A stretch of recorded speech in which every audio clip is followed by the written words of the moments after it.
자, 순서대로 한번 볼게. 자, 여기 페이지 66쪽부터 시작되는 원자 구조의 발견은 연도를 한번 잠깐 보자. 전자 발견이 몇 년이냐? 1897년이지. 자, 원자 핵이 발견 오른쪽 봐봐. 1911년이야. 넘겨봐. 양성자의 발견 봐봐. 누가 제일 빨라? 허투루 읽지 말고 그래서 쉬운 걸 드린단 말이야. 양성자 발견이 제일 먼저야. 근데 뒤에 써 있잖아. 다시 말하면 거의 11년 전 1886년에 양성자가 발견돼. 알겠니? 그리고 나서 전자가 발견되고 순서. 알겠어요? 수비, 너는 방금 전에 배우고선 여기서 이러고 있으면 네? 넌 아까 과학사 내가 얘기했잖아. 물리하고 겹치는 부분이. 자, 과학사를 설명하려니까 잘 들어봐. 이 단어는 분석화학 쪽이라 데이터를 암기하면 어이가 없어서 데이터를 암기하면 훨씬 빨리 잘 풀 수 있어. 그래서 자기가 암기력이 좋은 친구들은 유리해, 여기가. 알겠어? 그러니까 내가 외우라는 거, 그리고 약간의 로직이 들어가는 부분이 오비탈 쪽이야. 거기를 아이들이 좀 어려워하긴 하지만 그것도 암기하면 끝장을 볼 수 있는 곳. 손도 못 댈 정도는 없으니까 여기는. 자, 우리가 앞에서 화학의 어떤 양적 관계를 따졌잖아? 계산하는 방법 같은 거. 지금부터는 순서대로 가. 2단원이 원자의 세계야. 그럼 3단원이 분자의 세계이고, 마지막이 그런 물질들의 역학적, 역동적 화학 반응. 중화, 산화, 환원. 이런 것들로 한다. 알겠지? 피부가 고와졌는데, 저거. 이렇게 탱탱 늘었나. 저거, 와, 신났어. 어이구. 얼굴에 광까지 나네. 얼마나 좋나. 자, 보세요.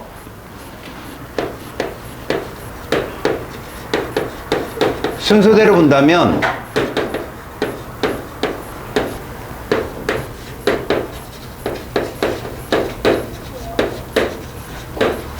요런 과학사를 갖고 있다. 잘 들어. 과학사를 써주고, 과학자를 써주고 그 순서대로 선생님이 다시 설명할게. 봐봐.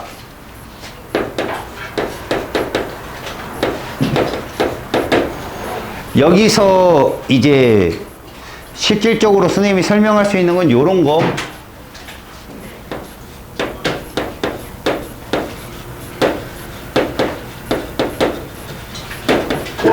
크룩스 간의 발견. 이거 첫 번째 거. 알겠어? 크룩스 관의 발견. 크룩스 관이라는 게 어떤 관이냐면 요런 관이야. 평범한 거. 여기가 좀 뭉툭하면서 크룩스라는 과학자가 발견했는데 그냥 외과 의사거든. 의사인데 그때는 똑똑한 사람들이 선생도 하고 의사도 했나 봐. 요렇게 마이너스 극 쪽에 누구를 놨냐면 금속판을 놓는 거야. 또 금속판 중에서도 전기를 걸어주면 에너지를 잘 발산시키는, 전류를 잘 발산시키는 금속을 놨겠지. 여긴 플라스틱을 놓고 이건 공기가 채워져 있는 거지, 공기. 그럼 여기서 뭐가 일어난다? 방전이 일어나, 방전. 너희들이 보면 저기 마녀들이 이렇게 구슬 놓고 막 안에서 번쩍번쩍 플라즈마가 일어나는 그런 현상이 있지? 그게 저기서 일어나거든? 그때 당시에는 재밌는 구경거리였지. 그래서 크룩스관을 놓고 사람들이 저 크룩스관 갖고 실험을 되게 많이 하게 되거든? 근데 이 크룩스관이 발견된 후로 과학자들은 이런 생각을 하게 돼. 돌턴이 말하는 원자라는 것이 가장 작은 입자가 아닐 수 있다라는 걸. 전기학을 연구하는 그 과학자들 사이에서는 우리가 손으로 막 비비면 뭐가 발생해? 냄새가 나요? 이러지 말고 이렇게 비비면 뭐 발생해? 정전기 발생하잖아. 정전기. 막. 그제? 그것은 뭔가 전하를 뗀 입자의 이동 때문에 생긴 것이고 그건 원자보다도 더 작은 입자라고 생각을 했어. 그래서 이 원자 내부에 있는 양전하를 띠는 입자와 음전하를 띠는 입자를 찾으려고 혈안이 되었지. 증거를 보여야 되거든, 과학자들은. 그때 이 크룩스관을 이용해서 이 사람이, 골트슈타인이라는 사람이 이 크룩스관을 이용해서 양전하를 띤 입자를 발견하게 돼. 이 사람은 요 크룩스관에 놓고 누구를 채우냐면 소량의 수소기체를 채워. 소량의 수소를 채워. 수소는 그때 당시에도 뭐 분자량이라고 할까? 그게 제일 작은 입자라 해서 해리가 잘 될 거다라고 이 사람들은 생각을 한 거야. 분자량이 제일 작으니까 놓고 전압을 키웠단 말이야. 여기 전압을 키웠더니, 요 실험은 잘 봐둬라. 보호 전자껍질 모형에서도 나올 수 있으니까. 여기서 빛이 나와, 이렇게. 빛이. 이 빛이 뭐냐? 수소가 막 전류를 맞으면서 저기서 나오는 전기 에너지를 맞으면서 해일이 됐다가 다시 돌아가는, 원래 상태로 돌아가는, 그러니까 에너지 출입이 따르면서 여기서 빛이 막 나오거든? 근데 거기서 요런 흐름을 발견하게 돼. 봐봐. 어느 극으로 가냐, 지금? 음극으로 가게 되지? 그래서 얘를 골트슈타인이 뭐라고 부르냐면 이렇게 불렀어. 이게 그들이 그토록 찾았던 양전하를 띠는 입자야. 그러니까 원자 내부에는 양전하를 띤 입자가 있다는 걸 발견한 실험이야, 골트슈타인이. 이제 뭐 발견하고 싶어? 음전하 띠는 걸 발견하고 싶겠지. 그래서 과학자들이 계속 연구를 했었어. 그런데 음전하를 띤 입자의 발견이 그렇게 확 눈에 들어온 게 없는 거지. 그러다가 우연한 기회에 이분이 나타나.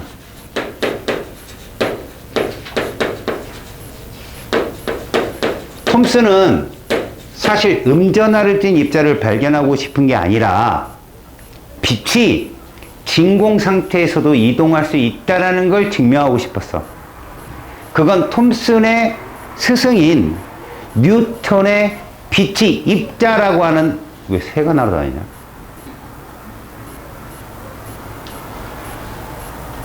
아우, 사냥 본능을 깨우는데? 걸리기만 해. 선생님이 소시적에는 이 쥐봉을 들고 막 수업하다가 파리가 날아다녀서 탁 쳤는데 죽었어요. 귀검. 별명이 귀검. 자, 여러분. 톰슨은 빛의 입자성을 증명하려고 실험을 했는데, 그 당시에는 파동성과 입자성이 엄청나게 서로 막 부딪혔거든? 파동이, 자세히는 선생님이 설명을 안 할게. 파동의 가장 큰 중요한 핵심은 무엇이 있어야 파동이 전달이 된다? 매질. 그죠? 매질이 있어야 파동은 전달이 된다. 들어는 봤냐, 매질? 야, 니들하고 나하고 뭐가 있어서 소리가 들리는 거야? 그렇죠. 진공 상태면 말을 못 해요. 물결파의 매질이 뭘 것 같냐? 당연하죠. 그런 거라니까. 지진파의 매질은 땅. 그렇죠. 이해 갔어요? 매질이 없으면 파동은 전달이 안 돼요. 그러면 빛의 입자성을 증명하는데 제일 중요한 건 진공 상태에서 빛이 가는 거 보여주기만 하면 되잖아요. 이 사람이 이 크룩스관을 쓱 가지고 옵니다. 그리고 자신의 목적에 맞게 이 안을 이렇게 만들어요. 버큐um 상태로. 진공으로. 알겠지? 그리고 똑같이 설치하는데 이 사람 약간 실험을 변형을 시켜. 자, 음극을 놓고 여기다가 금속판을 놓는 거죠. 전압을 높입니다. 전압을 높여요. 전압. 여러분, 전압이 뭐냐면, 여러분들 이렇게 읽죠? 뭐라고 읽어요? 단위를. 볼트. 중학교를 제대로 졸업했으면 알잖아요? 볼트. 근데 이거는 실질적으로 타고 들어가면 이 뜻이 있어요. 1쿨롱이 가질 수 있는 에너지예요. 볼트가. 우리 집안이 몇 볼트인지는 알아요? 여학생들 모르, 오! 알고 있어요? 220V라는 걸? 자기 220V인 거 모르는 친구 있잖아, 솔직히. 많던데? 근데 뭣도 모르는 놈 봤는데. 내가 1학년들 가르치다가, 야, 이런 애도 있더라니? 니네 에베레스트 산이 높냐, 지구 반지름이 크냐? 와, 그것도 나한테 물어보는 놈이 있더라. 환장을. 니네 별이 커, 지구가 커? 있네. 있네. 별이 뭔지는 알아? 걔 말이 이런 거야. 별은 요만한데 지구는 이만하지 않느냐. 와, 그럼 사진 속에 차가 요만하니까 바로 걷어 차고 다닐래? 아이고, 이 답답이더라. 별이 엄청 크지. 우리 지구에서 제일 가까운 별이 태양인데. 그 통합과학 책을 개정이 됐잖아, 올해부터. 애들이 병신도 아니고 이걸 왜 이렇게 했더니 진짜 모르더라는 거야. 내가 가르쳐 보니까. 와, 에베레스트 산이 크냐, 지구 반지, 그것도 이해를 못하니. 어려웠어, 질문이, 그지? 영세야 똑바로 알아들었니? 정신, 즐거워, 저렇게.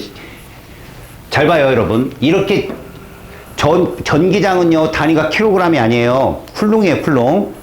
전하의 양이거든요. 우리가, 우유, 그런, 뭐라고 해, 단위를. 우유, 밀리리터, 리터로 먹어요. 이게 밀리리터, 뭐 이렇게 얘기하잖아요. 우유 200g 주세요. 이러진 않잖아요. 200ml 주세요. 이러지요. 그러니까 중력장은 킬로그램을 따지지만 이 전기 실험은 쿨롱을 따져요. 이 전하의 양이거든요. 그 1쿨롱당 줄이 220줄인 걸 220V라고 해요. 그럼 미국은 110V야. 그럼 쿨롱당 110줄이잖아. 그래서 고전력의 가전제품을 우리나라는 쓸 수 있지만 외국은 못 써요. 알겠어요? 그래서 우리나라가 좋은 거지. 그럼 미국은 후진국. 이게 아니라 그걸 옛날에는 우리나라도 110을 썼어요. 근데 우리나라가 그나마, 얘들아, 우리나라가 영국보다 크겠냐 작겠냐? 엄청 작지 않아요, 여러분. 엄청 작지 않고요, 조금 작아요. 우리나라 되게 좁은 나라인 줄 알아요. 우리나라도 큽니다. 알겠어요? 지도상에. 그래서 그렇지. 외국 나가서 애들이 제일 먼저 그러대. 우리나라 안 보인다고. 야, 우리나라만 세계지를 볼 때 우리나라 가운데 놓는겨. 네가 미국 가면 미국은 누구를 가운데로 놓거냐? 자기 나라를 가운데 놓고. 그러니까 우리나라가 안 보인다고 화를 내더라고. 외국 우리나라 별로 상관 안 해. 여튼간에 우리나라는 땅이 그래도 미국보다는 좀 좁으니까 220으로 싹 바꾸는데 드는 돈이, 알았어? 좀 적어요. 전압을 높이면 손실 전력이 적다고 하더라고요. 지금 여기 220V든 뭐든 전압을 높인다는 건 에너지를 세게 가하면 니들은 알고 있지. 금속에서 누가 튀어나올 거 아니야. 니네 지금의 지식으로 21세기 막 금속판에 전압을 가해주면 누가 튀어나올 것 같아? 눈깔이 튀어나오냐? 야, 뭐가 튀어나오냐고?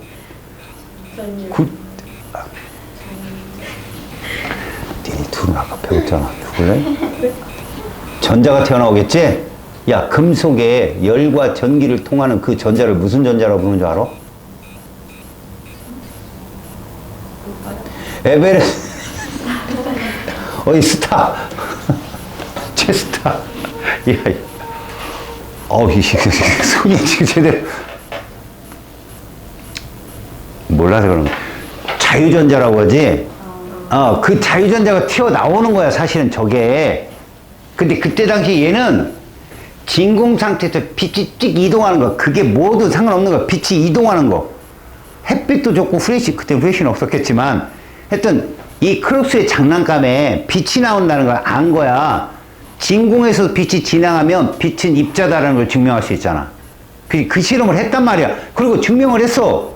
그러고 나니까 과학자잖아, 톰슨도. 다른 실험도 한번 해볼까? 빛이 입자면 뭘 갖고 있겠다. 질량을 갖고 있을 거 아니겠냐? 그리고 얘가 전하를 띄지 않았을까? 이런 것도. 그리고 어떤 성질이 있을까 해서 실험을 3개를 해. 이거 학교에서 만약에 내면 틀리면 안 되는 거야, 100%. 왜? 이건 추론만 나오거든, 시험에. 이 크룩스관이 누가 발견해? 이런 거 아니에요. 하나도 안 나와요. 선생님은 이제 이쪽에 과학사이기 때문에 과학사를 가끔 선생님들이 내요. 누가 먼저고 나중이고 이거를. 니네 이제 알았잖아. 뒷장에 있다고 오래된 거 아니요. 최근 거 아니고. 자, 봐봐. 골트슈타인이 양전하를 띤 입자를 발견했어. 맞지? 그리고 톰슨이 자기의 스승인 뉴턴의 빛의 입자성을 증명하려고 진공관을 쏘게 되거든. 그래서 요렇게 동그란 관을 놓고 여기를 플러스 극으로 연결해. 그럼 당연히 이 관을 통해서 누가 이동한다? 얘가 이동할 거야. 음극선이 쭉 통과를 할 거라고. 쭉 통과를 할 거야. 이렇게. 알았니? 근데 얘가 여기다가 장치 하나를 설치해. 이렇게. 그래서 장치 하나를 설치하는데 플러스 마이너스 이렇게 걸었어. 그랬더니 얘가 이렇게 되는 거지. 이렇게. 알았어? 이렇게 쭉 휘는 거야. 그럼 결론이야. 이 실험의 결론. 어디로 휜다? 양극으로 휜다. 그럼 이거는 당연히 주어지는 거고 너희들은 얘만 외우라는 거야. 추론. 무슨 전화 떴냐? 음전화를 띈다. 이 음극선은 음전화를 띄는 거야. 그래서 음극선이야. 알겠어? 음극에서 나오는 선이다. 여기 음극선. 음전화를 떴다는 거 알았고, 두 번째 실험을 해. 두 번째 실험은 여기다 물체를 놔. 이렇게. 철십자를 놓는다고 써있거든, 거긴. 물체를 놨더니 얘가 음극선이 빛이잖아. 내가 빛 중에 하나만 이렇게 대표 그린 거야. 빛이 찡! 이거 레이저도 아니고, 그지? 원래 이 금속판 전체에서 빛이 확 나오는 거야. 보여요. 빨갛게 보입니다, 보면. 빛이 온단 말이야. 빛이 오는데, 쭉 오는데, 요 뒤에 얘가 생기는 거야. 이렇게. 이거 3D로 그린 거예요. 보여요? 원근감이? 둥그렇잖아요. 그러니까 둥그래가지고 요 뒤에 이렇게 쓱 이렇게 그림자가 맺히는 거죠. 이렇게 집혀있어. 이거 그린 거야 내가 멋있게. 그냥 영혼도 없고 훌륭해요. 그지? 됐지? 저렇게 그림자가 생겨. 요거 결론. 음극선에다 물체를 놓으니까 그림자가 생기더라.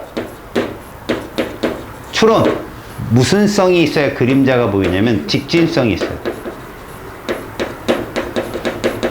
자, 여러분 여기 그림자 보여 안 보여? 지금 칠판에 보이지? 근데 흐릿하죠? 광원이 많아서 그래요. 간섭해서. 진짜 불을 끄고 니네 핸드폰에 있는 전원장치만 딱 켜도 검게 딱 보입니다. 아시겠습니까? 그래서 지금 이 두 개의 이론, 마지막 하나 더.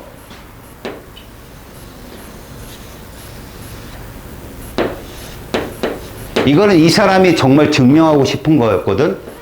빛이 입자면 질량이 있어야 돼요. 알았어요? 빛이 입자라면 질량이 있어야 된다고. 그래서 얘가 전압을 딱 걸어주는 이 금속판에 이렇게 지나가잖아요. 플러스 극을 얘가 여기에다 누굴 놓냐면 경로상에 바람개비를 놔요. 바람개비. 그랬더니 얘가 얘를 움직이더라요. 얘가 움직이게 하더라. 이렇게.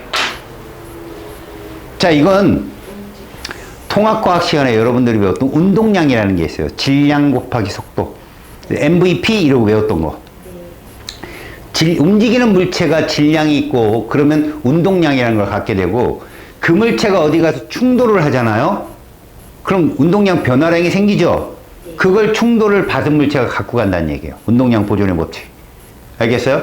그러면 자, 얘는 바람개비가 움직인다라고 썼거든요. 무엇을 받았다는 얘기예요? 충격량을 받았다는 얘기예요. 그러면 얘는 뭐가 있다는 거죠? 질량이 있다. 그래서 이 세 개를 딱 묶은 거야.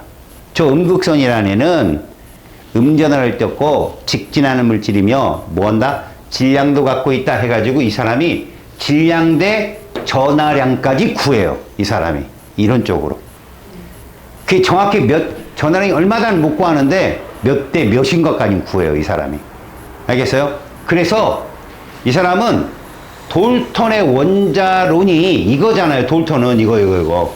그냥 원자는 가장 작은 입자다. 근데 얘를 이렇게 수정을 합니다. 자기가 발견한 누구를 이 안에 넣는 거야.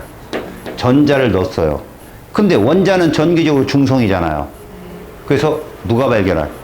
골트슈타인이 발견한 양전환을 띠는 입자를 똑같은 숫자로 여기다 적어준 거야. 알았어요? 이게 톰슨의 원자 모형이에요.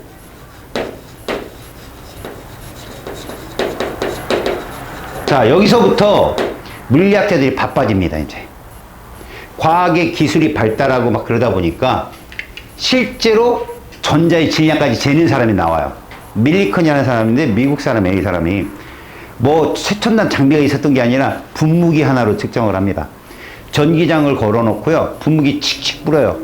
그럼 애들이 그건 이제 콜로이드 입자라고 하거든요. 안개 입자들. 니네 안개 속을 뛰어가 봤어요, 혹시? 그 앞머리에 이렇게 이슬방울 맺히는 거 느껴봤어요? 경험이 뭐요? 하나도 없어? 혹시 학교 자전거 타고 다니는 애 없죠? 학교 자전거 타고 다니는 애 없지? 저희 때는 거의 전교생 중에 한 40% 정도가 자전거를 타고 다녔거든요. 근데 그 안개 낀 날 오면은요, 애들이, 남학생들이 머리가 짧잖아요. 여기 이슬방울이 되게 떨어져, 이렇게. 땀이 아니에요.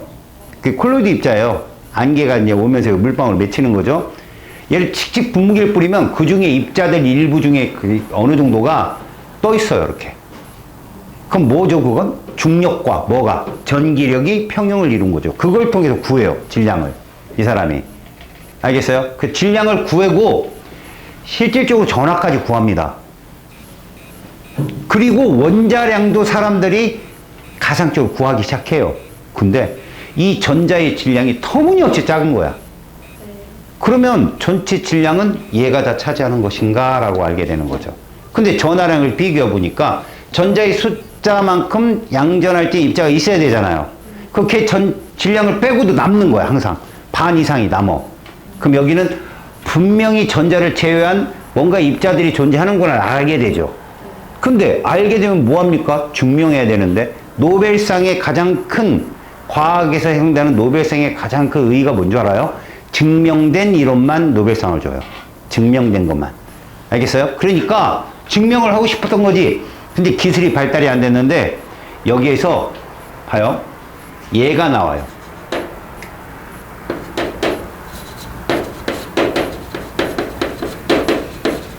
여러분 이거 알아요? 이 금속? 이거 방사능 물질이잖아요, 라돈. 누가 발견해요? 그쵸? 키리 와이프가 발견해요. 알겠어요? 원래 서양은 결혼하면 그 남자 성을 따라가잖아. 아마 제 남편도 물리학자예요, 물리학자야. 피어린가? 스미스는 아니에요. 내가 보기에는. 이름은 너무 흔하죠. 그 사람도 고지구 자기장 연구하는 물리학자였어요. 그 사람 때문에 판구조론이 확립되고 막 그러거든요. 유명한 사람이에요. 근데 이 퀴리 부인이 라돈을 발견하면서 이게 암 치료도 가능하다는 연구 결과가 나오게 돼요. 그래서 만병통치약으로 소문이 나서 사람이 먹고 마시고 바르고 하는 거에 다 라돈을 넣어요. 전 세계 유명 상품이 된 거야. 여자들 화장품에도 라돈, 물에도 라돈, 뭐 인간 생명 연장의 꿈 뭐 이래갖고. 알겠어요? 그리고 유사품도 나오게 돼요. 막 라돈 들었습니다. 근데 없고 막. 그러다 나중에 이게 방사선인 걸 알게 되죠. 그래서 다 수거. 그때 이런 거 사 먹은 사람은 비싼 거 사 먹었겠죠? 귀족들이 거의 이걸 다 먹고 정상이 뭐 2만 배 높은 방사선 수치로 뒤지고 막 이랬어요. 잘못 전달이 된 거죠. 진짜로 반사활성 물질을 손에 가까이 가면 화상 입었어요.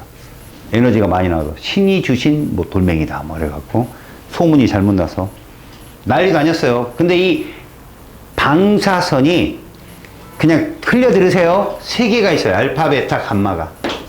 알파, 베타, 감마 세 개가 있는데 이것의 발견은 과학자들이 원자 구조 미시 세계를 관찰하는데 아주 중요한 핵심 이론이 됩니다. 그게 누구냐? 바로 알파선이야. 방사선 중에. 알파선은 헬륨의 원자에게, 니네 헬륨 원자량 얼마야? 4. 그렇지, 4지. 헬륨 원자량 4다. 이 원자량이, 헬륨 원자량이 4라는 이거, 잘 들어봐. 헬륨 원자량이 4라는 이거는 사람들한테 어떤 힌트를 주냐면, 사람들은 이렇게 생각을 한 거야.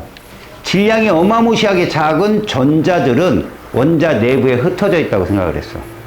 그리고 질량이 엄청나게 큰 대부분의 질량을 차지하는 양전활도인 입자라든가 그 외의 입자들은 저기 우리 태양계처럼 가운데 모여 있을 거라고 생각을 한 거야. 이런 직관적 생각을 하게 된 사람이 러더퍼드라는 사람이야. 그래서 알파선을 총으로 쏜 거야. 방사선 총을 만들어서 쏜 거지. 어디에다가? 얇은 금박에다가. 여기서 말하는 금박은 니네 껌종이 알지? 거기서 흰 종이 떼면 은박지 나오잖아. 이렇게 보면 저쪽 보이잖아. 그 정도 얇게야. 실제로 금으로 그걸 폈어. 금으로 2m, 1m짜리 금박을 폈다고 되어 있어.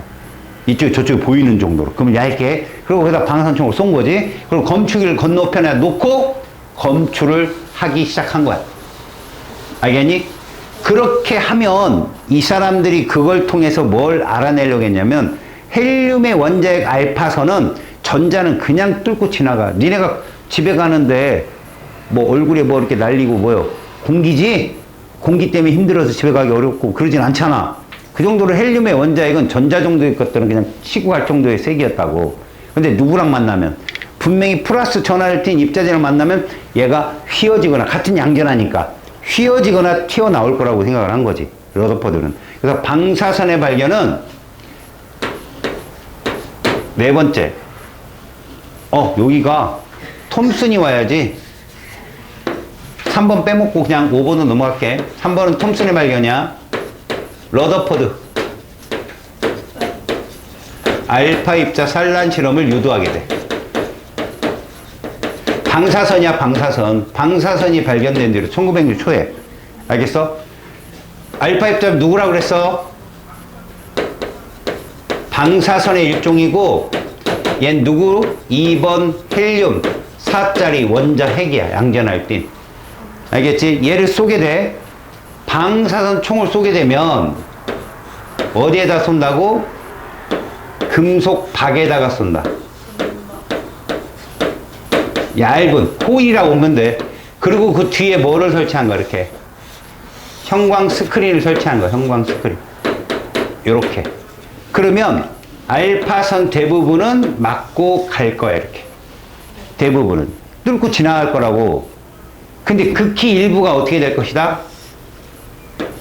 이렇게 될 거다 이거지. 휘어지거나 튀어나온다. 이해가니? 여기도 봐봐. 여기도 뭐만 하면 돼? 추론만 공부해. 알겠지? 일단 내신은 알파 입자가 뭐야? 라고 물어볼 수도 있으니까 헬륨의 원자핵까지는 알고 있어.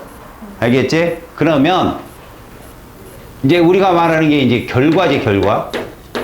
결과 두 개가 있어. 알파 입자는 대부분 어떻게 됐다? 통과한다. 자, 이걸 뭘로 보고 하느냐? 형광 스크린을 펴봤어. 이렇게 쭉. 이렇게 펴봤단 말이야. 그랬더니 이렇게 되어 있는 거지. 이게 다 누구야? 알파선이야. 근데 가끔 이런 게 나오는 거야. 가끔. 이렇게. 옆에 툭툭. 그래서 대부분 통과한다는 거, 추론은 뭐냐, 이거, 추론. 원자 내부는 무엇이다? 빈 공간이다.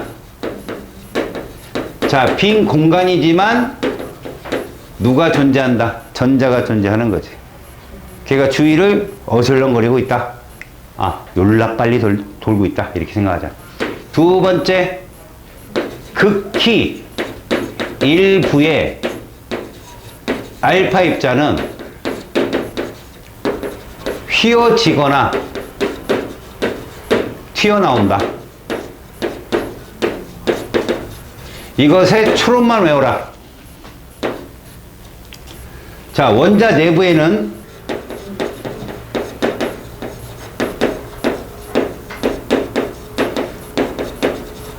부피는 매우 작고 질량은 매우 큰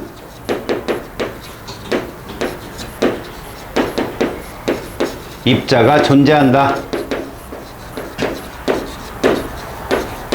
이렇게. 그래서 이 입자를 뭐라고 불렀어? 핵이라고 부르는 거예요. 핵. 핵의 발견이에요. 알겠습니까? 그러니까 러더포드는 핵을 발견하고 나서 아까 톰슨 원자 모형 보이죠? 걔를 요렇게 진화시킵니다. 여기 누구야? 핵이야. 그리고 그 주위에 누가 돈다? 이렇게 전자가 돈다라는 이게 러더포드의 원자 모형이에요. 자, 여러분, 기존의 돌턴, 톰슨, 무엇의 차이죠? 핵이 있다는 거죠. 그래서 이 결과가 나오는 걸 설명할 수 있는 건 얘는 설명 못해요. 왜? 핵이 없으니까. 얘부터 설명이 가능합니다. 그러면 이제 뭐를 발견한 거예요? 핵을 발견한 거죠. 그럼 여기에는 뭐가 포함되어 있어요? 양전하를 띤 입자가 있는 거죠. 그 양전하를 띤 입자, 골트슈타인은 뭐라고 불렀어요? 그걸 양극선이라고 불렀죠. 저걸 얘가 최초로 프로톤이라는 말을 써요. 그러니까 논문에 보면, 교과에 보면, 참고서에 보면 뭔가 차이가 있는 게 뭐 때문에 그러냐? 양극선, 양성자를 발견한 사람은 골트슈타인이 맞아요. 양성자를 명명한 사람이 러더포드예요. 알겠죠? 그러니까 양극선을 발견해서 양전을 띤 입자의 발견은 골트슈타인 맞고, 그걸 양성자라고 명명한 것이 누구다? 러더포드입니다. 알겠지? 자, 여기서 러더포드는 두 가지 고민에 빠져요. 첫 번째, 핵을 구성하는 입자가 전체 질량을 다 차지하는데 딱 반 정도가 양전할 땐 입자인 거죠. 나머지가 누군지 궁금했어요. 궁금만 했어요. 그럼 걔는 관심사가 누구에 있었냐? 이 주변에 도는 전자는 어떠한 규칙성을 갖고 도는지 그게 궁금했던 거지.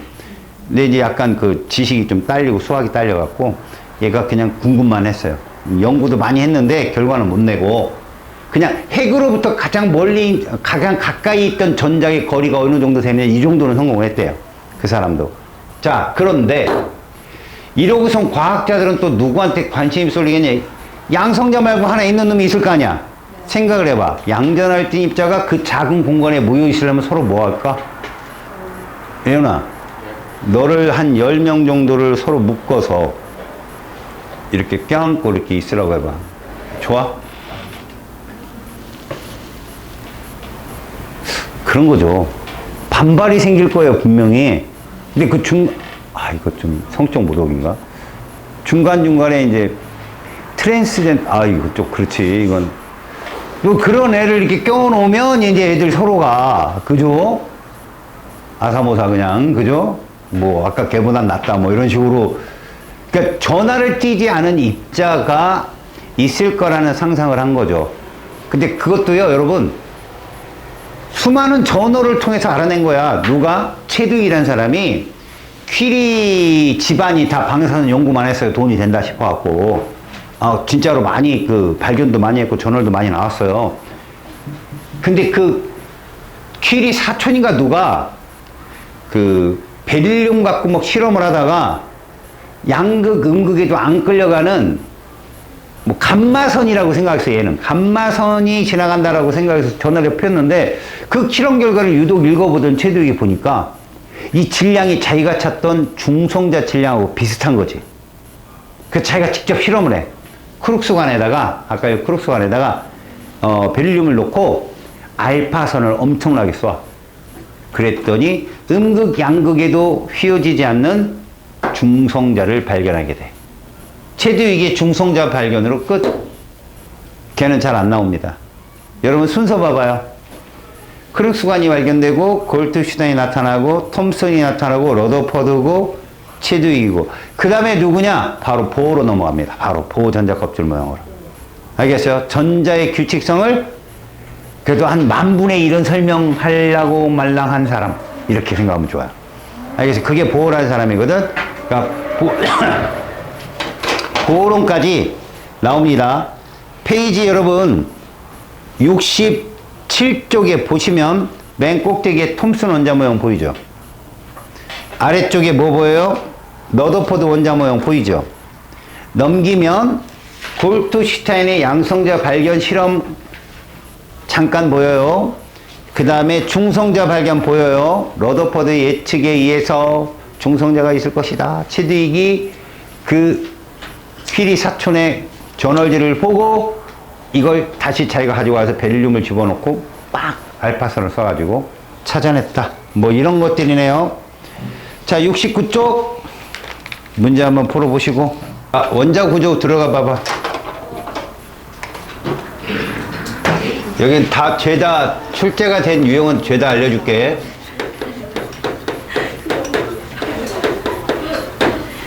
이미 입자의 발견 순서는 과학사를 한번 봤지, 그지?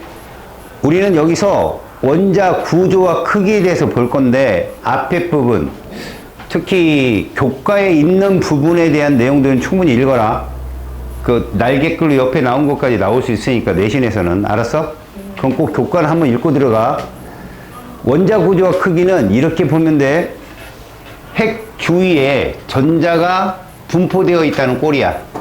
그래서 우리는 이 핵을 가운데다 놓는다면 주위에 전자가 흐지부지 돌아다닐 거야. 엄청 빠르게. 근데 원운동 하지는 않아. 절대. 알았어? 얘는 확률로 표현되거든. 되게 빠르게 어디든 존재할 수 있는 존재로 표현을 하는데, 이 핵을 구성하는 애들을 핵자라고 그래. 핵자. 핵자는 양성자와 중성자로 나뉘고 그 주위를 전자가 돌고 있어. 이들의 생성 시기는 여러분도 알 수 있어. 전자가 제일 먼저 생기지. 기본 입자의 일종이니까. 그 다음 쿼크를 통해서 양성자, 중성자가 만들어진다라는 정도. 이건 왜 그러냐면 학교 선생님들께서 이거를 혹여나 니들이 재수를 하게 되면 통합과학 시험을 봐야 되거든.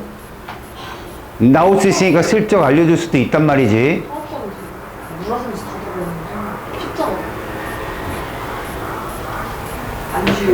자, 이제부터 이 핵과 전자에 대한 우리 화학에서 쓰이는 상대값에 대해서 설명을 할 거니까 그 가운데까지 잘 봐라.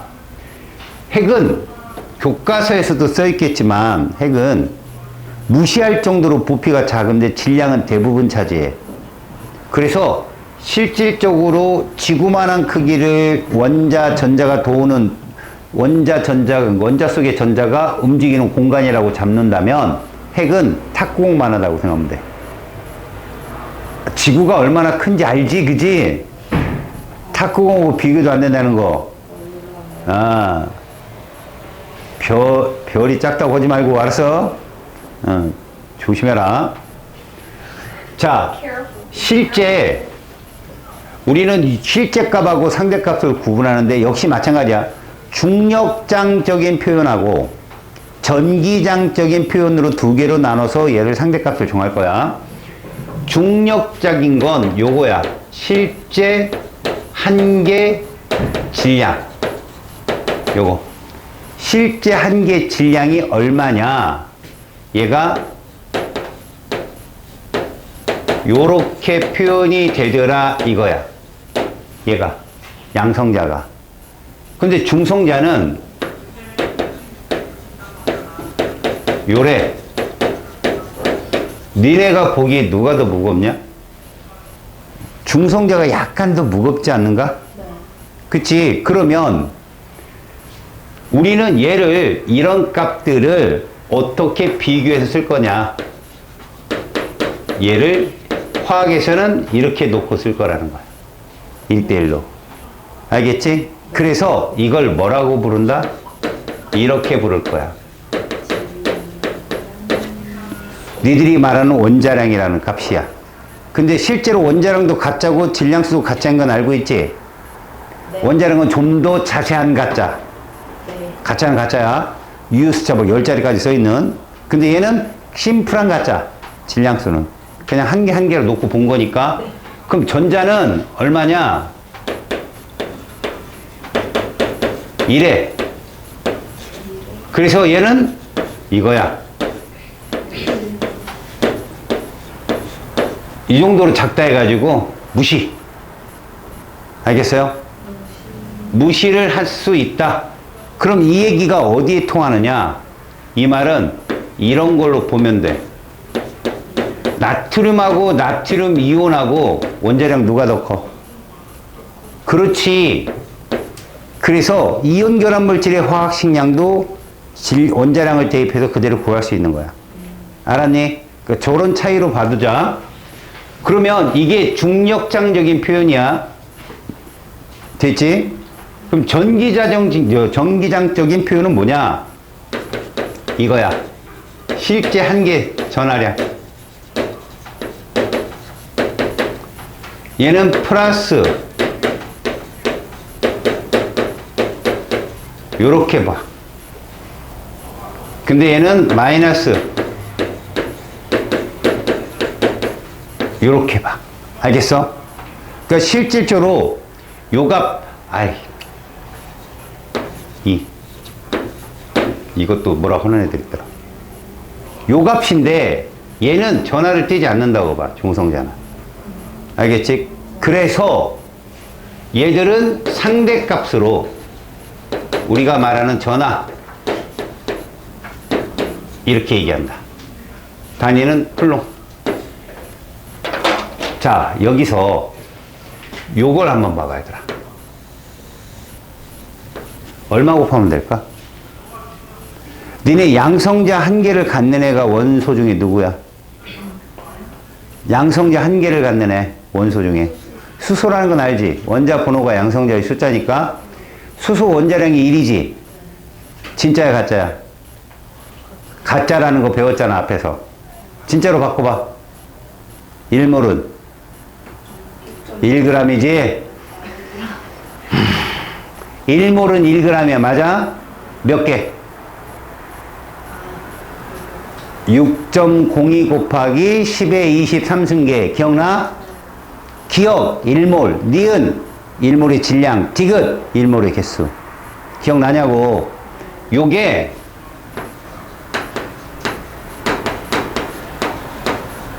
요렇게가 있을 때 얘가 상대값이 1g이 되는 거야, 이게. 그러니까 여기다 얘를 곱하면 얘가 된다고, g이.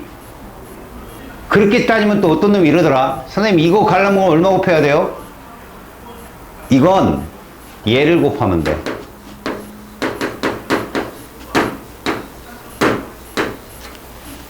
그래서 혹여나 선수학습 이런 거 가본 적 있니?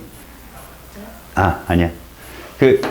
어렸을 때 엄마가 착각해갖고 니들이 영재인 줄 알고 뭐 어디를 보내잖아. 그러면 이제 거기 가서 배우는 건데, 니네 1A라는 게 있거든. 1A. 전류. 그냥 듣고 잃어버려. 이게 원래 이 뜻이야. 1초당 1쿨롱이 지나가는 거. 근데 1쿨롱이라는 게 이런 전자가, 이거 전자 하나의 전하량이잖아, 얘도. 전자 하나의 전하량이 6.25 곱하기 10의 18승계가 지나가면 1A라고 쳐. 1쿨롱. 알았어? 그러니까 혹시나 물투를 하는 친구가 있다면 거기 가서 배운다고. 그러니까 18625만큼 흘렀다. 뭐 이렇게 외우면 돼. 우리나라 6.25 때문에 분단됐잖아. 그냥 그렇게 알아둔다고 애들이. 그러면 이것들이 시험에 출제되면 어떻게 되느냐? 자, 이제부터 출제되는 유형을 보여줄게. 요거는 여기에서 추론을 시키거든. 잘 봐. 원자 번호라는 것이 누구의 숫자로 결정이 된다? 양성자의 숫자로 결정이 된다. 이걸 모즐리라는 과학자가 발견해. 아까 니네 원자핵 발견한 과학자가 누구였어? 러더포드. 그 러더포드 제자야, 얘가. 알았어? 그러니까 모즐리라는 사람이 이걸 발견하고 노벨상을 타게 됐는데 전쟁터에 나가. 1차 세계대전. 가서 한 달 안에 죽어. 그래서 노벨상을 못 타. 노벨상은 대리수상이 안 돼. 뭐 아들이 와서 받고 이러지 못해. 죽으면 다른 실험 결과로 넘어가. 알겠어? 그때 나가지 말고 주변 사람들이 말렸는데 자기 국가 그런 사람 있잖아요. 막 이렇게 이래가지고 막 용기 100배 이래가지고 나갔어. 용심에 붙어서. 자, 봐요. 요걸 갖고 시험에 출제되면요. 요게 따라옵니다, 여러분. 잘 봐요. 이게 시험에 출제되는 케이스가 누가 있느냐? 예로, 요런 게 있어요, 예로. 자,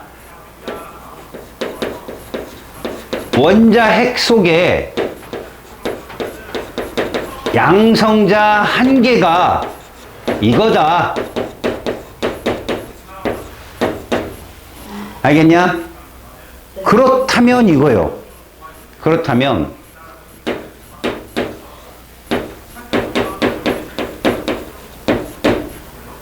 자 보세요. 1.72 곱하기 10의 마일 18승 쿨롱은 몇 번 어떤 원소냐고 물어본단 말이야.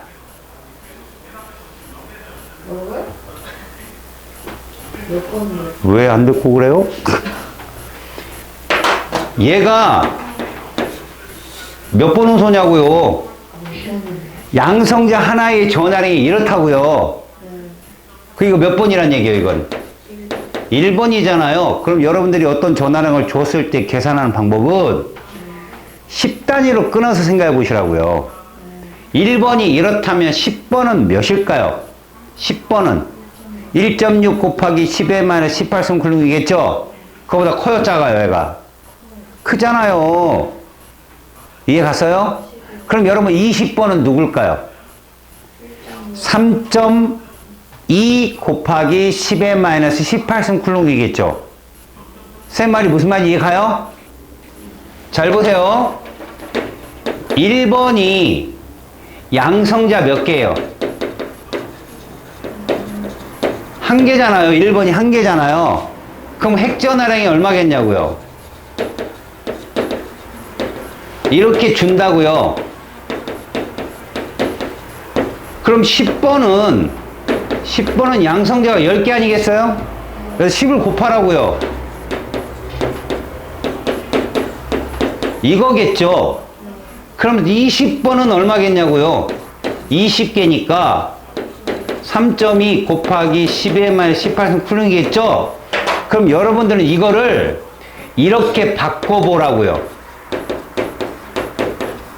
그리고 여기다 더하면 번호가 되는 거예요. 0.16 더해보세요. 0.16. 아, 176이구나. 아, 미안해. 암산해가지고 그랬어.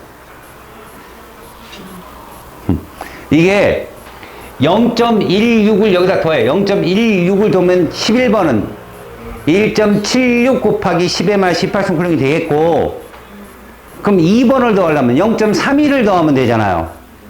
그죠? 그 0.1.92 곱하기 10의 마이너스 18승 쿨롱은 12번 마그네슘이 되겠고, 다음 여기서 0.16을 빼는 거죠.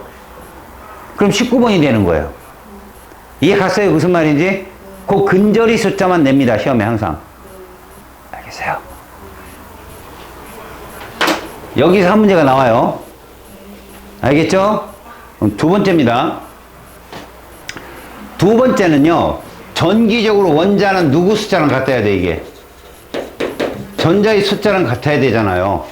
그죠? 그런데 우리가 질량수라고 하는 거 있죠? 원자량이라고 따진 질량수는 뭐 더하기 뭐죠? 양성자 수 더하기 뭐예요? 중성자 수로 나타내거든요. 그래서 원소 기호를 X라고 쳤을 때 요 아래에는 원자 번호를 쓰게 돼요. 여기에는 질량수를 쓰게 되고요. 그 다음 이쪽에 쓰는 값은 안정한 전자 배치를 가졌을 때 잃어버린 전자수 혹은 얻은 전자수를 쓰게 됩니다. 뭐 예를 들어서 이렇게 쓰게 되는데 A 플러스는 A개 전자를 잃었다는 뜻이에요. 왜? 개수가 똑같았는데 플러스를 띈다는 건 전자가 나갔다는 얘기예요. A 마이너스라는 건 A개 전자를 얻었다. 원래 중성인데 마이너스 띈다는 건 전자가 들어왔다는 얘기예요. 제가 지금 다 주어를 누굴 쓰고 있어요? 전자를 쓰고 있잖아요. 화학은 전자의 학문이기 때문에 전자가 움직이는 겁니다. 양성자가 더 많다라 해도 괜찮아요. 그런데 전자의 이동으로 자꾸 설명할 수 있도록 하세요. 아셨어요? 무슨 말인지? 그래서 요렇게 쓰는 게 이윤입니다. 저렇게 쓰는 게. 자, 그러면 얘들은 시험 문제 어떻게 나오냐? 이렇게 나와요, 얘들은. 입자수를 가지고 표로 막 나타내서 문제를 물어보거든. 근데 여러분, 이거 한번 보시겠습니까? 얘를 이렇게 나타내 봅시다.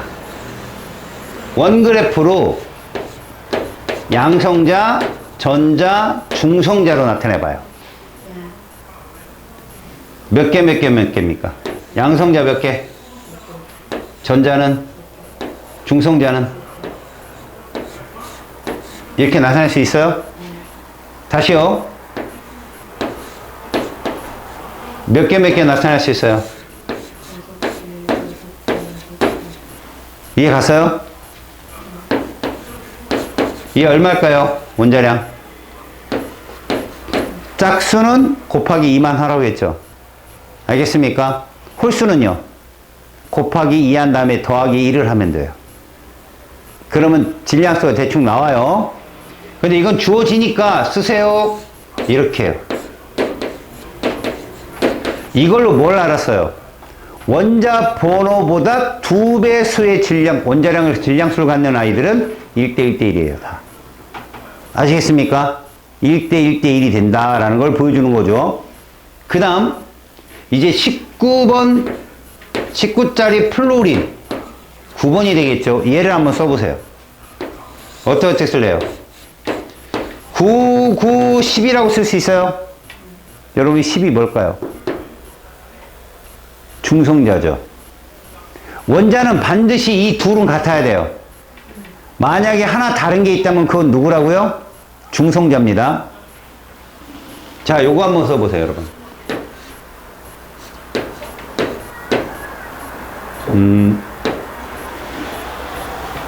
여러분, 이 원자번호 몇 번이에요, 이 원소? 1번. 질량수는? 그렇죠. 이해 갔어요? 1번이면 질량수는 3일 수밖에 없겠죠. 1번 수소 3짜리예요. 이거 중수소.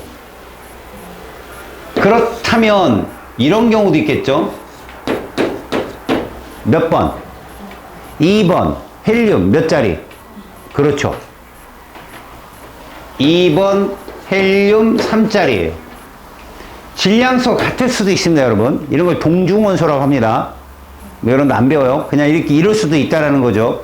그렇다면 이렇게 내면 어떻게 될까요? 몇 번? A번. 질량수. 그렇죠. 저렇게 나타낼 수 있죠. 자, 질문합니다. 내신에 나와서 여러분들을 머리를 멘붕시킬 얘기예요. 모든 원자는 중성자가 존재한다. 누가 안 존재해요? 그렇죠. 1번 수소 1짜리 어떻게 표현할까요? 이게 끝이에요. 중성자가 필요 없습니다. 이해 갔어요? 무슨 말인지? 이런 겁니다. 지금 얘기가. 오케이? 지금 두 가지까지는 잘 봤어요. 이 두 개는 옛날부터 나왔던 고전적인 무기예요. 선생님들의. 소총, 활, 뭐 이런 거예요. 나와도 금방금방 이겨내야 됩니다. 지금부터 말하는 건 수능 출제자들이 자주 건드리는 곳이에요. 바로 동위원소입니다, 여러분.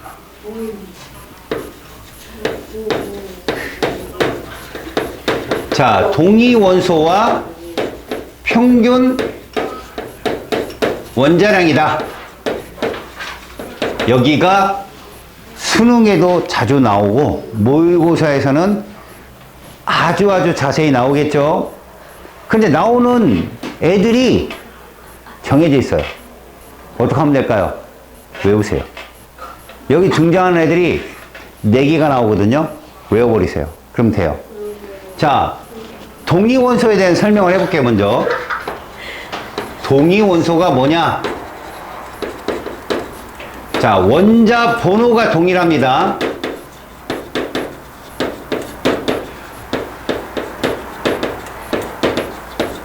그런데 얘가 달라요.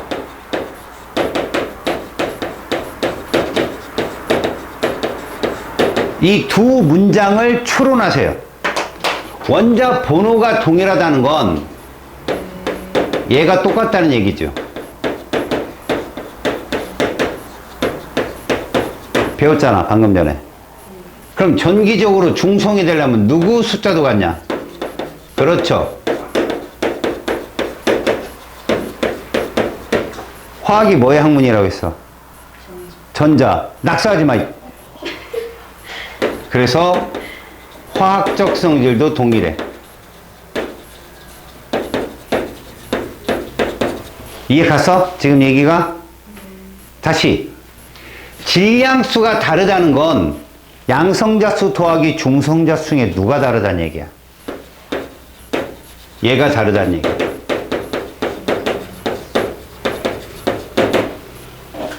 그렇지. 그러면 무엇이 다른가 보면 물리적 성질이 달라.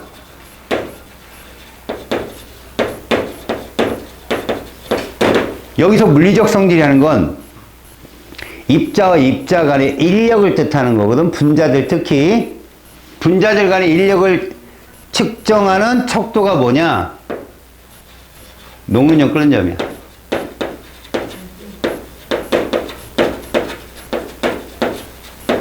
이것이 다르다라고 표현한다, 이렇게. 됐죠? 자, 여기까지는 동요소 구분이 무난합니다. 이건 진짜 잘 안 나오지만 너무 흔해서 이건 오히려 여러분들 1학년 때 나왔을 것 같아요. 1학년 때. 통합과학 시간에. 자, 얘를 그려보면, 자, 제가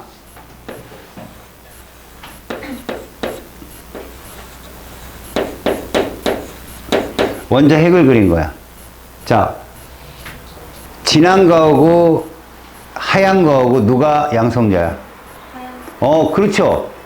근데 얘를 안 그리고 얘만 딱 그려놓으면 몰라요, 여러분. 1대1이니까. 여기다 이렇게 그려놓는단 말이에요, 이렇게. 이렇게 원을 그려놓고 전자를 그려놓으면 전자가 원을 따라 돈다고 생각하지 마시고 주위에 전자가 하나 있다고만 보세요.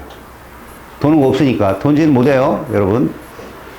그 다음에 얘를 그려놓고 이렇게 전자를 하나 그려놓으면 당연히 이 흰색이 전자와 똑같기 때문에 저게 양성자수예요. 아시겠죠? 당연히 얘도 하나가 돌겠죠. 그래서 얘를 원 그래프로 그리면 이렇게 돼요. 중성자가 없으니까. 얘는 몇 짝수배잖아. 이렇게. 이건요. 이게 되겠죠. 이렇게. 이해 갔어요? 무슨 말인지? 자, 그러면 이제부터 하는 건 이제 출제자들이 좋아하는 거. 이게 이제 학교 선생님들이 기출문제 내는 걸 좋아하시는 선생님들은 반드시 내는 거예요. 평균원 자랑이에요. 자기네 학교가 소수령 있는 학교 흔들어 봐요. 자기 소수령 있다. 소수령. 없어요? 잡지 마, 내 거요. 이씨. 새를 잡으려고. 내가 키우는 애. 애가 왜 들어나 했더니 저기 문을 활짝 열어놨구만.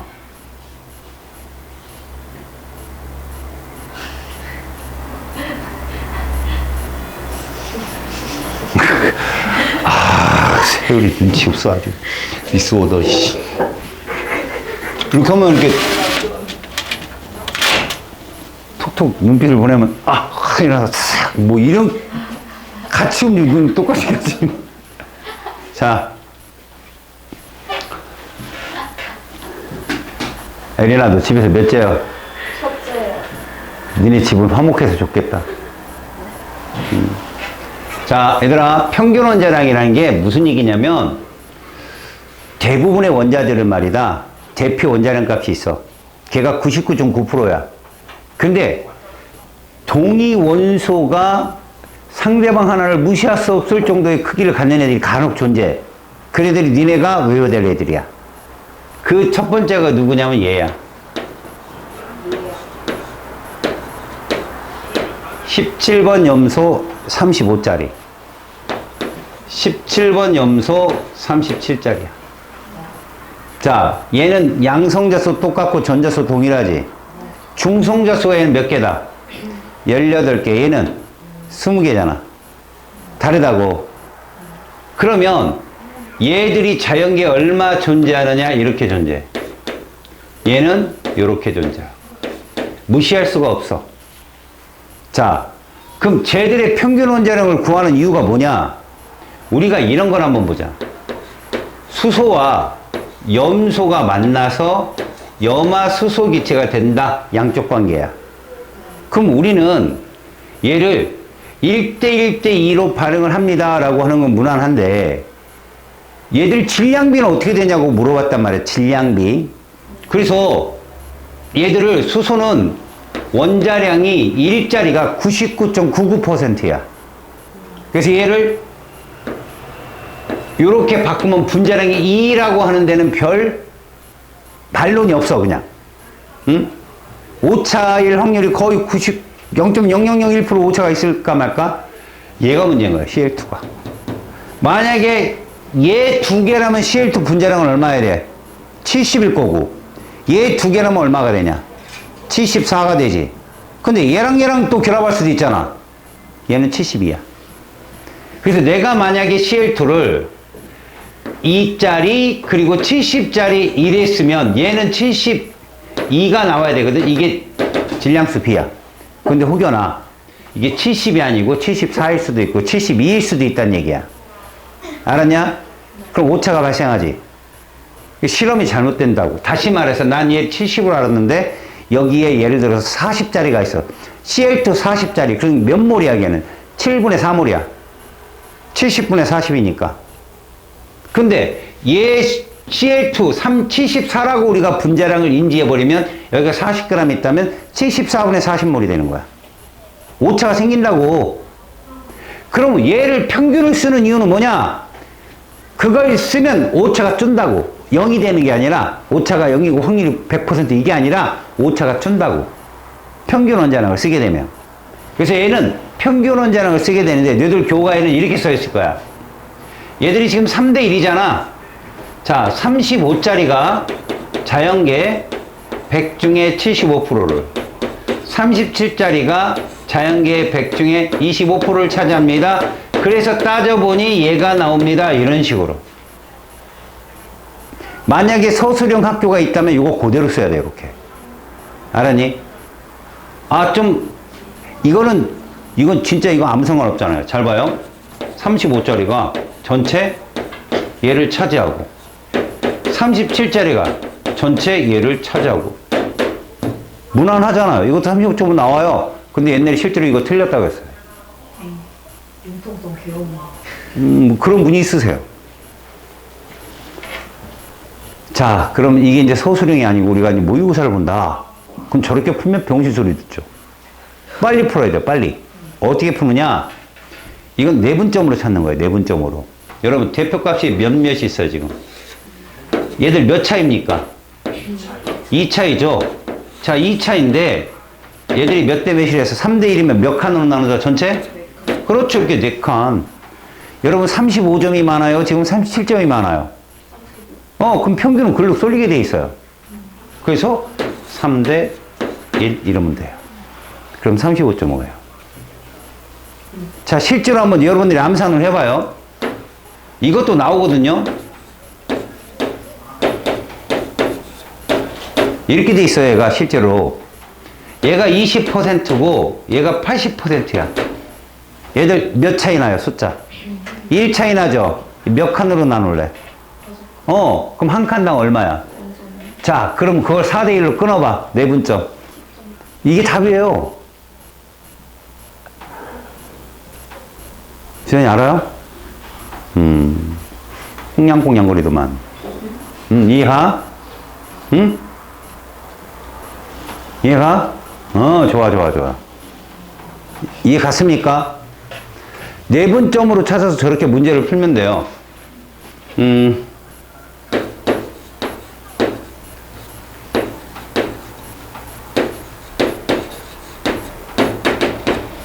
얘 평균 원자량 얼마예요? 네, 그거예요. 여기까지 됐죠? 평균 원자력을 구할 수 있죠? 이제부터 뭐냐면 존재 확률 찾는 거예요. 존재 확률. 자연계의 존재 확률. 복잡한 건 안 나오는데 복잡한 게 있어도 푸는 데는 별로 어려움 없습니다. 잘 보세요. 얘들이 물질이 되는 거죠. 존재 확률이 뭐냐? 얘를 갖고 그대로 표현해 볼게요. 얘가 제일 많이 나오는 문제니까. 만약에 제가 얘를 만드는 거죠. Cl2. 그럼 Cl2인데 그렇다면 얘들이 만들어질 확률이에요. 35짜리와 만날 확률이 있죠. 이렇게. 그쵸? 그 다음 35짜리와 37짜리가 만날 확률이 있죠. Cl2가. 그 다음에 37짜리 Cl과 37짜리 Cl이 만날 수도 있잖아요. 여기서 이 확률은 전체 몇 분의 몇이에요? 4분의 3이죠? 얘는요? 이게 확률이잖아요. 얘가 문제예요, 여러분. 위치도 있잖아요, 위치 확률이도. 다시 말하면 이것도 있지만 얘도 있을 수 있잖아요, 이렇게. 그래서 이것이 얼마고, 맞죠? 이것이 얼마다? 둘 더하는 거죠. 얼마입니까? 아유, 미치겠죠, 얘가. 뭘 더하잖아요, 한 번 더 이상한 거. 얘 얼마 나와요? 이해 가요? 몇 대 몇 대 몇이에요?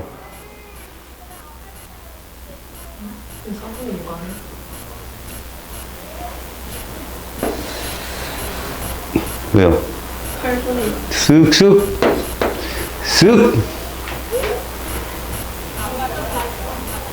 몇 대 몇 대 몇이냐고. 이거 6 맞는데, 이씨. 둘 더한 거잖아. 여러분.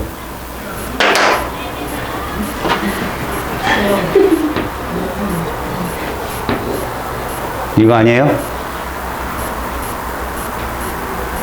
16분의 9, 16, 미치겠다. 저게 아주 트름을 끊어. 에이! 16분의 9고, 16분의 6이고, 16분의 1이잖아요. 응? 여기서 뭘 느꼈어요, 여러분들? 잘 보세요. 얘 확률을 A로 놓고 얘 확률을 B라 놓으면 얘는 뭐란 얘기입니까? 이거죠. 얘는 뭐예요? 이거죠. 그럼 얘는요? 이건데 두 개잖아요. 이거라고요, 확률이. 외우시라고 그냥. 그리고 얘는 보는 거 아니야. 얘가 이렇게 나와요, 문제에.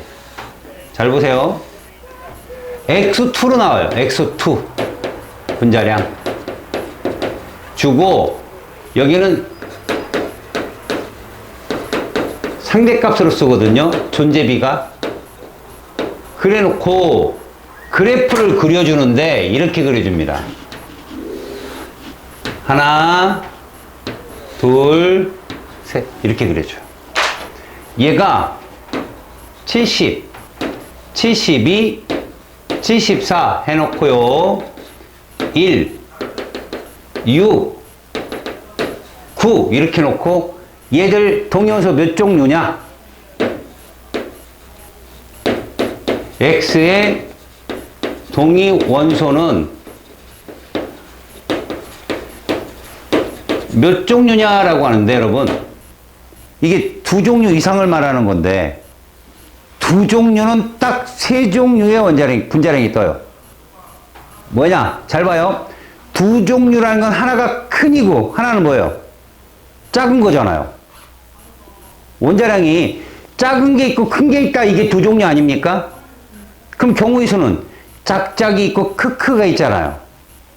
그 다음 마지막에 크크작이 있잖아요. 세 개밖에 안 된다고, 여러분.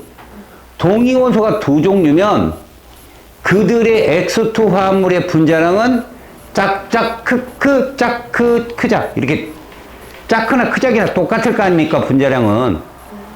이렇게 세 종류 같으면 무조건 얘는 두 종류입니다, 동위원소는. 뭐뭐 두 종류냐고.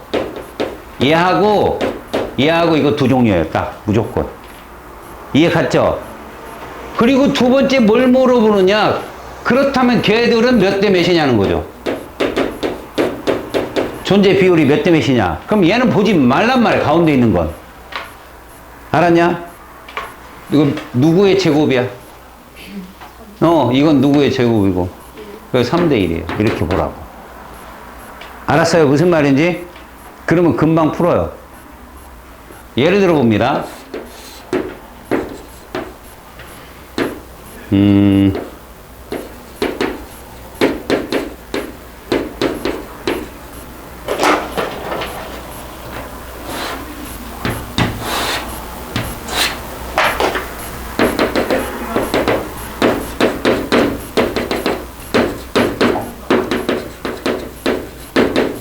여러분, 이 Y는 동요소 몇 종류예요? 두 종류잖아요, 두 종류. 비밀인데, 다 두 종류. 최종이 안 나와. 자, 두 종류지? 얘 몇 대 몇이야?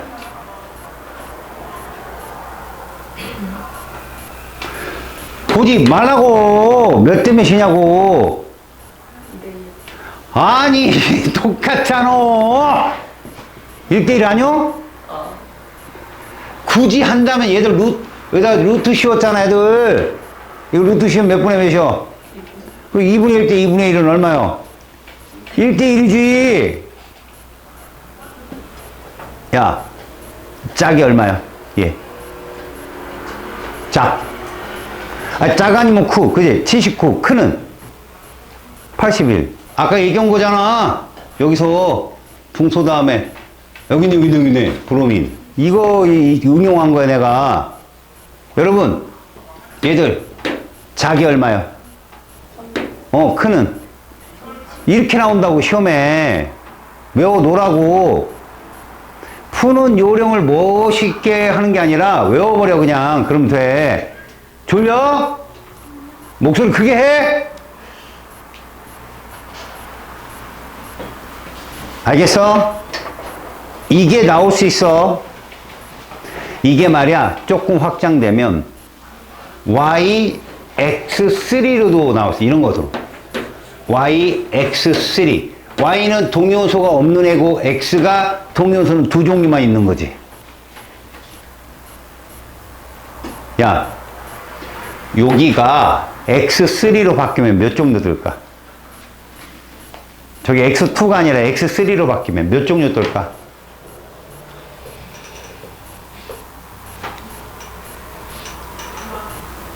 무슨 얘기냐면, 작크가 있잖아, 지금.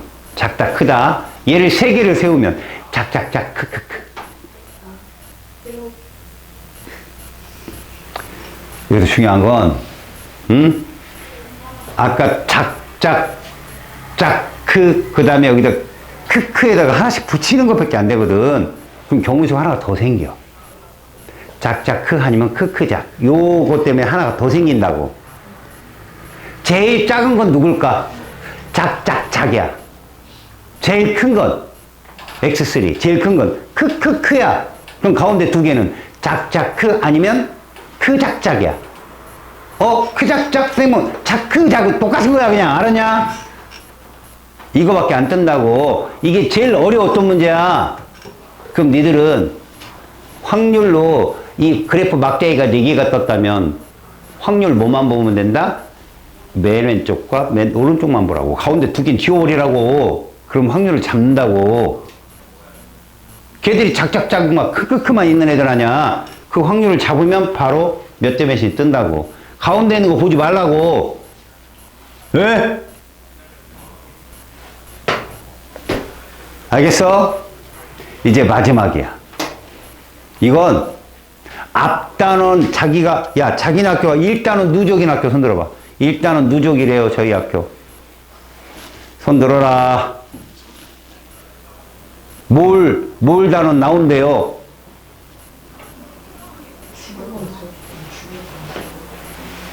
진짜 없어? 다 누적일 텐데. 네?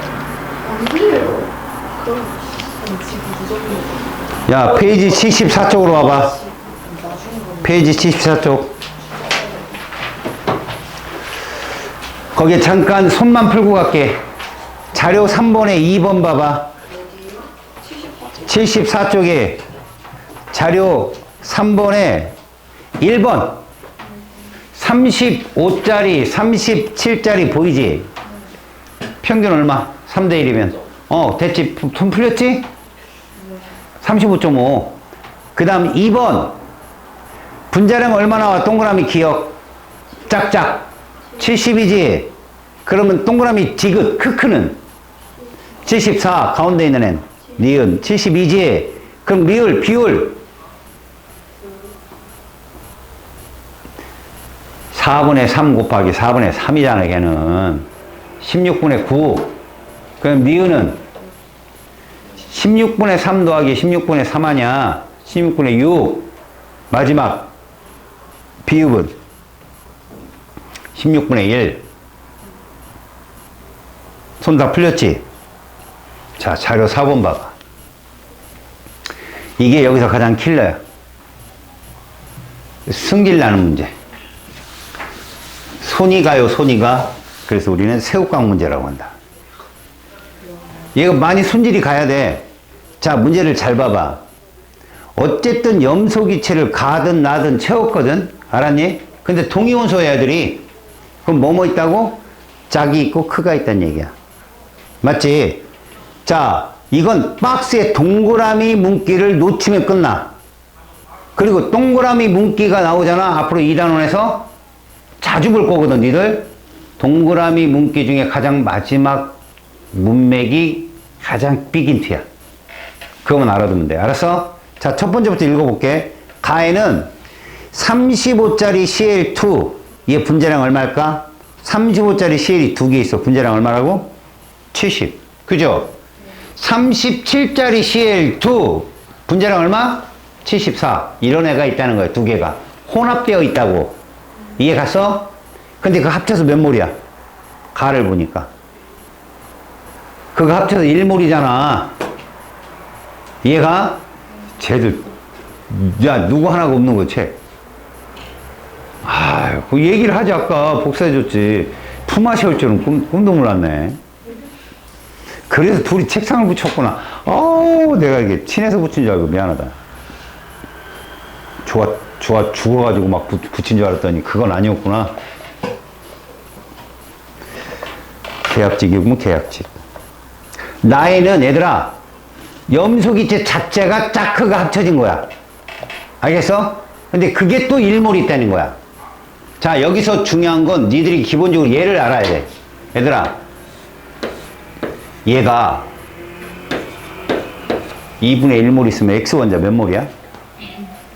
이건 계산할 수 있어 맞아? 저거 계산할 수 있지 X2라는 분자가 앞에 2분의 1이 붙으면 2분의 1몰이 있다는 뜻이야 그럼 그 속에 X원자는 1몰이 있다는 뜻이라고 저 앞에 있는 숫자는 분자몰수 아래점자를 곱하면 원자몰수 이건 이해하지? 자 그거 갖고 푸는 거야 자 위에 첫 번째 줄과 두 번째 줄은 그림을 설명한 거야 동그란 플라스틱 안에 그 현상을 설명한 거야 됐고 자 이제 그림 바로 밑에 줄 봐봐 35짜리 CL 원자의 몰수는 가에서가 나에서의 몇 배라고?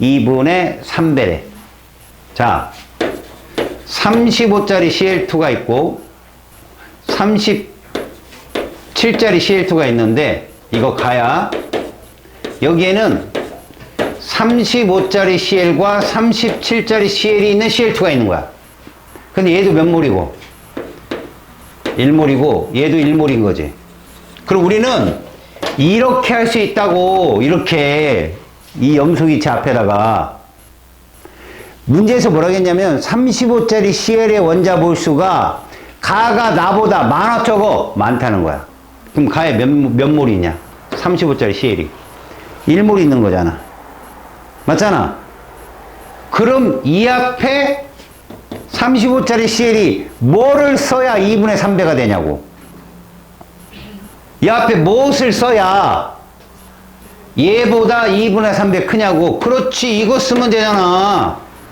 그럼 CL 원자가 2분의 3몰이잖아 이해하냐? 이해하냐고 근데 얘랑 합쳐서 몇 몰 돼야 돼?